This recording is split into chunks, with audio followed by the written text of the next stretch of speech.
Here's the plot and the themes of the movie Sinners summarized in 2 minutes. Watch out for major spoilers. Sinners is set in 1932 Mississippi, where twins Smoke and Stack return from a life of crime to start a juke joint for their community. The opening night ends in bloodshed. Everyone but Smoke and his cousin Sammy are turned into vampires. Smoke allows vampire Stack and his girl Mary to escape as long as they stayed away from Sammy. Smoke kills the vampire leader Remick and the rest are burnt by sunlight. Smoke then takes revenge on the KKK folks who set them up and dies in the process. Sammy rides off into the sunset, leaving everything behind to pursue a life as a blues musician. 60 years later, vampire Stack and Mary visit Sammy and offer him immortality, which he refuses. They settle for some blues played by Sammy and agree that the night at the juke joint was the day they felt most free.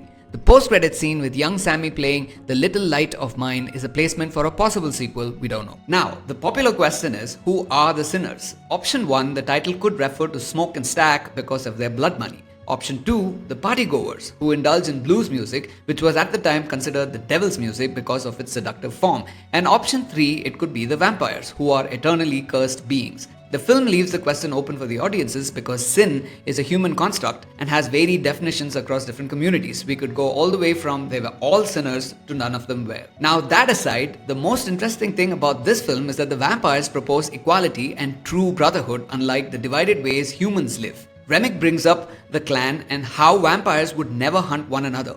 They don't see differences in caste, color or race. However, they do insist on a singular consciousness and shared memory. Having no individuality brings peace and harmony, sure, but it leaves no room for creativity, which is why they crave for other people's culture, heritage, and art. This brings us to music, which is the film's central theme. And that one scene that brings together music from multiple genres, time periods, and dance forms is really the highlight of this movie.